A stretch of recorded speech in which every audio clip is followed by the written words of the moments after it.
In my previous video, I explored the principles of engine alignment, and I came up with a planned change to the alignment on our crackpot here, the Ford F100 rat truck I'm building.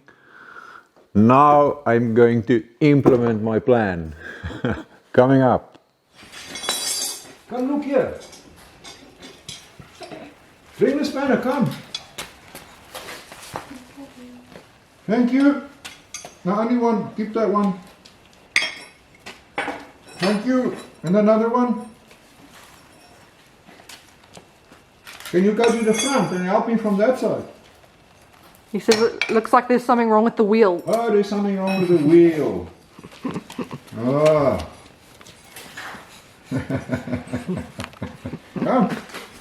Come in. There we go. Can you see? Yeah, there's the problem right there. Can you see it? Huh?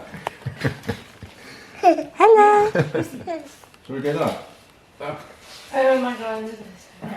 Well done. Thanks, brother. You.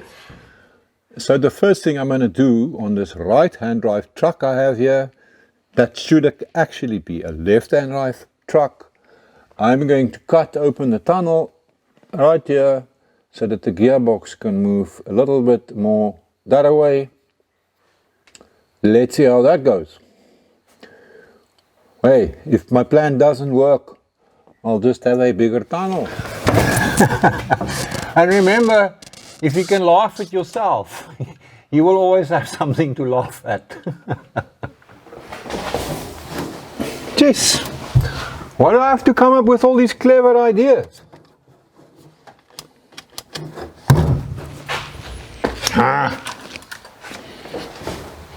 Okay. So I can...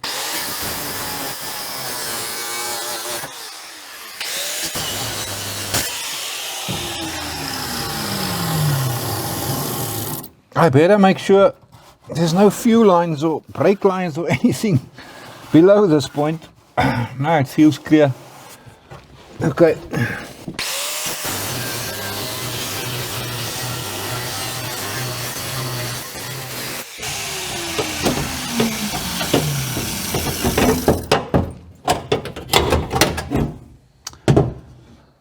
I do believe this poor Ford will never be the same again. Cool, man, look at that. Now I've got lots of room to work in and I can bring the whole gearbox to the left a little bit. Yeah, awesome. Okay, I'm going to pull out this bolt on the gearbox mounting now. That was easy enough. And see if I can push it over. I might need a lever. Oh, it's easy, it's already moving. A little bit more maybe. And out I go.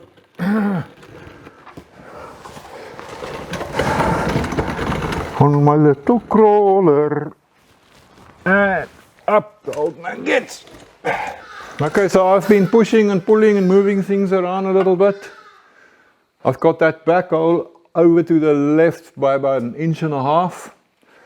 I put my spirit level across the frame rails and it's looking good. I put my spirit level across the top of the engine on the tappet covers. I get exactly the same, also looking good. I've now got a gap here between the manifold and the steering box of what's one step more than 1/2 inch? 9/16 of an inch. About 15 mil, that's great. I've got a gap here between the sump and the cross member of roughly 2¼ inches, which is about 55 millimeters. That's just a random number. I can still lift the engine a little bit, or even drop it a little bit if need be. That's going to depend on my lineup with the differential pinion angle and all that stuff. We'll get into that. So the one thing I'm not sure about yet is whether the center line through the crankshaft, if I can put it like that, is parallel to the frame rails, or for that matter square to the across center line through the differential. If it is correct, then those two angles will be the same on the shaft, on the prop shaft. So I'm going to have to come up with a way to establish this. If I just look by eye, it doesn't look too bad. But yeah, I'm going to have to be a little bit more accurate. Let's go look at the angle on the U-joint. See what we get there. It's not a radical change here. But yeah, depending on how good your eye is, there is definitely a difference. Not a lot. I'm just going to do a rough measurement to see. Very roughly, I'm just lining this up with the face of the yoke, and this by eye roughly with the line of the prop shaft. Okay, this is very rough, just to get an idea. And I'm seeing 1 degree, certainly no more than 2 degrees. This is a comfortable seat. Excuse me. So I'm sitting here thinking about all of this, but I want to come up with a better way to line the engine up on that 4.5 line. So now I'm thinking to myself, if that 4.5 line through the crankshaft looking down from the top is square to the line of the differential, that's what you want. That should be spot on. So I think that's what I'm going to do. I'm going to actually be drawing some lines on the floor here now. So I'm going to draw a line here on the floor that corresponds with the center line of the axis. I've got the axle sitting on some stands here, so the springs are compressed, kind of simulating ride height. I know the load bin or load bed is missing at the moment, but I think it's good enough. So I'm going to take a plumb bob and hang it off of this wheel stud here. Move it down so that it just doesn't touch the ground. I think that's close enough.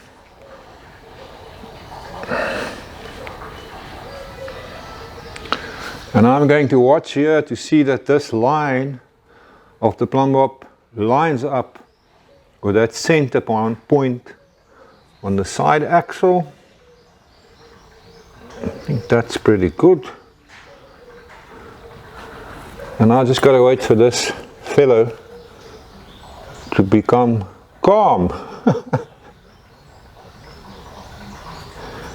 That's almost there. Checking it up here again.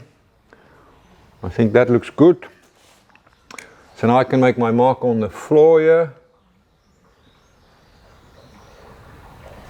Something like that. Yeah. Okay, I'm going to do the same on the other side now.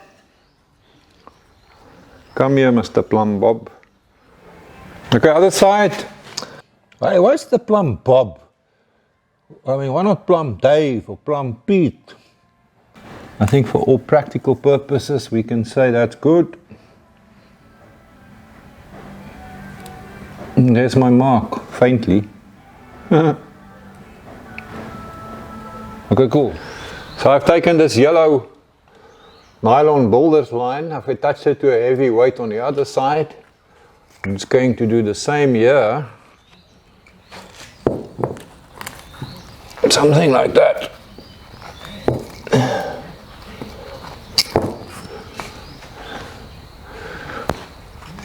And just tension it. And now I can just move my yellow line until it lines up with the mark. Looks good on this side, but I better go check the other side as well. Okay, lekker, so my line is lined up on either side. If you look carefully you can see it there. Now I'm not going to leave it as it is, because I know Mr. Murphy too well. I know I'm going to kick these weights at some point and then everything's going to move. Surely you guys know from Murphy, from Murphy's Law. Well, he hangs around here very often. So I'm going to use some rattle can paint. I found a lovely green here on the shelf. And I'm just going to do this now. And then hopefully when I lift the line, I will have a good mark. Just want to do the other side. Okay, I've got a British racing green stripe on my shop floor. Let's move the line. Fantastic. Look at that. Awesome. Okay, so now I want to establish this line, which needs to be perpendicular or square to this line. I'm going to use that 3-4-5 rule. You guys must surely know it. This one. There's my triangle. If this is 3, this is 4, and this is 5, this is exactly at 90 degrees. So I'm going to be playing with some multiples of these numbers, and then get this line square to that. So I've got the line tied up on this side to this old heavy weight, and then way down there, past the engine, past the front wheel, you'll see an old brake drum which is tied up to. I can move all these weights around to get the line perfectly perpendicular to my green line. So when you're a one-man show and you haven't got any helping hands, you got to come up with some plans. So I just created some reference points here with tape, stuck this one to the floor, stuck this one onto the line itself. Okay, so I got to measure from this point, but I haven't got anybody to hold the end of the tape for me. So I'm going to do this. I'm going to actually move it up to that 10 mark and then use my old BFH to hold it for me. You all know what a BFH is, right? So I'm working in millimeters. So I'm departing now at the 10 centimeter mark. So I'm just going to add 10 centimeters to the other side. BFH is holding it nicely in place for me. I can now go to the other side and make my mark. Let's do it. Yes, so my mark is supposed to be 2400 millimeters. I'm doing that same thing again. You see I put some tape onto the string so I can make a mark. So then I brought my tape there, made a mark on the tape. It needs to be 250 because remember I stole 10 on the other side, so I've added the 10 this side to get to 240. You can do the same thing in inches. You can depart at 4 inches on that side and then just add 4 inches on this side. Doesn't matter. Just don't forget to add it. Same thing here on the green axis, if I can call it the green axis. I've marked my dimension. It must be 1800. Put a piece of tape onto the floor, so that is my mark right there. I'm going to do my diagonal one now. Same story, using that 10 mark. Where's my BFH? He's gonna hold it for me. Something like that, there we go. And now I can go to the other side again and check my diagonal dimension. Right, so now I must just move my yellow line, that black mark on a piece of tape, until it is exactly lined up with 310, which seems to be about right there. And with the yellow line in that position, I now know that that is square and perpendicular to that green one that I've painted on the floor. Awesome. I've double checked all my dimensions. I've blown all the dust off the floor. And I don't think you can see my line now. So I'm just going to heat it with the green paint again. And then I'm going to immortalize it for a while.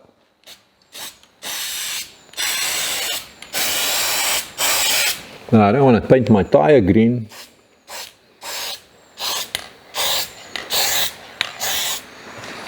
Right, that should do it. And now I have half a truck framed by strange green lines. I mean, what the hell? So let me recap for myself to find out if I'm still on the right track. Common sense tells me that the center line through the crankshaft of the engine should be perpendicular to the center line through the rear axle. So I've used the rear axle as a reference point, marked that on the floor.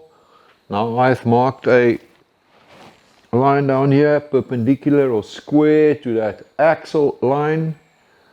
So if I can now use this as a reference to make sure that my engine is parallel to this line, I should be good. Yeah, it makes sense to me. In theory, the frame rail should be also parallel to this line. If it's not, I don't care. The most important thing for me is that the engine be lined up with the rear axle. I'm sure the fancy high-tech boys will be using lasers and lightsabers and things, but hey, this is forest engineering. I'm going to stick to my strings and my plumb bobs. Okay, so now I've got to figure out a way in which to put that crankshaft center line onto the floor.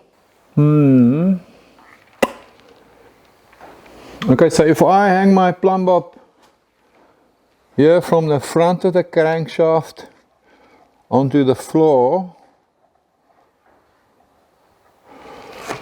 and I do another one on the back, then I can measure the distance between this point and my green line there, my reference line, front and back, and when they are the same, it will mean my crankshaft center line is parallel to that line, and which will mean that it's square to the axle. Yeah, I think that can work. I've got one small problem though. I only have one plumb bob at the moment.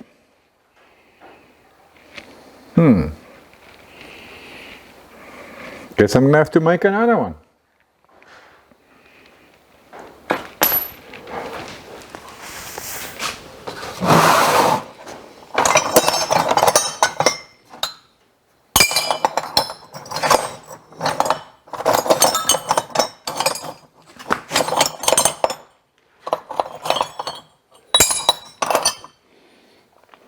I think that can work. Piece of solid bar from an old shackle. Yeah.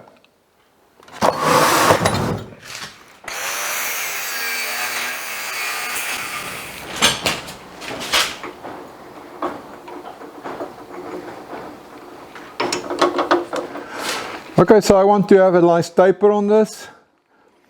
With it comes to a sharp point.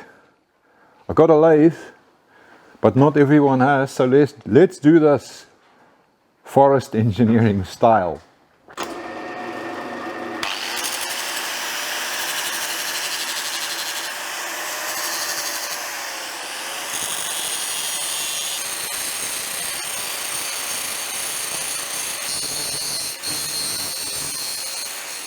There we go. I think that will do nicely. Oh, it's hot. So I'll turn it around. I'm just going to face the other side in the same way.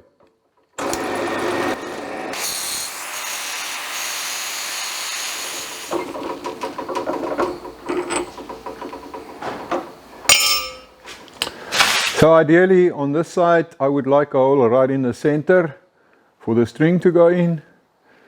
That would have been easy on a lathe, but we are doing forest engineering. So I'm going to use a center finder like this and mark myself a few lines to establish that center.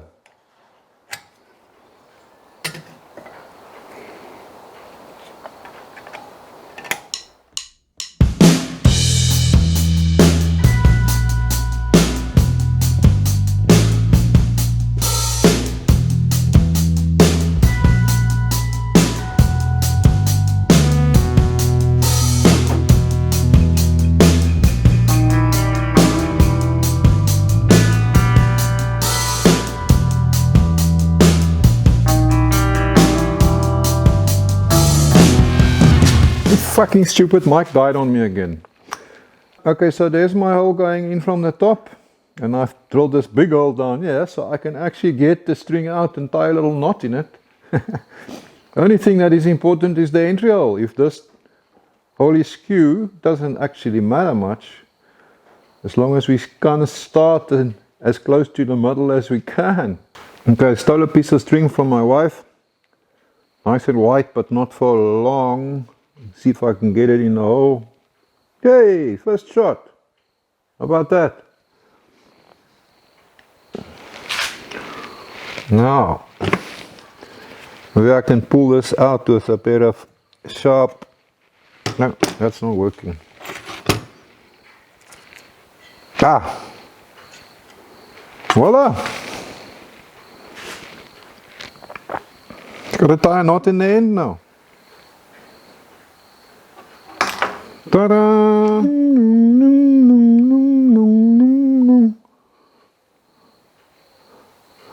Are you hypnotized yet? And we've got the commercial plumb bob here, and on this side the forest plumb dove. Mine could have been prettier than theirs if I'd cared to spend more time on it. I've got more important things to do. So I messed around with strings and clamps and stuff, and now I've got my one plumb bob, excuse me, hanging off the front of the engine. I've taken off the pulley here, and I have lined it up as best as I could across there, so that it's on the center line of the crankshaft. That's on the front. Plumb bob is just not touching the ground. I've got the engine sitting level. There's the spirit level across the top of the tappet covers. Checked it out. The frame rails are also level. Checked it out. So all good. And if you crawl in here under the truck with me, you'll see here at the back of the gearbox, the output shaft. I've got my other plumb bob hanging also just off the ground. On the back of the output shaft there's a center point, so that makes it easy. It's lined up with that center point right up there. If you look carefully way up there, that's the one attached to the front of the engine. So I can also now take a measurement between that point where the plumb bob is and my green line here on the floor. Theo, here's another job for a clamp. The brake on my tape measure has broken, so I'm keeping it in place with a little baby clamp. And then I can take a measurement between the back plumb bob, the one that's hanging off the gearbox output shaft, and my green line. So if the front measurement is the same as the back measurement, it must mean that the center line of the engine is parallel to this line, not so? And I've gone to great trouble to make this line square to the center line of the axle. So therefore, the engine then has to be square to the axle as well. And that's what I want. Makes sense to me. Does it make sense to you? I do think it's going to take a fair amount of faffing and fiddling and crawling around to get these two measurements the same, and checking it against my clearance on the manifold and all the rest of it. But the old man has done enough crawling for one day. His back is tired now. So I'm going to call it a day. Hey guys, thanks for watching my carrying ons. Thanks for staying with me all the way. I'll catch you next time when we carry on. Have a good one.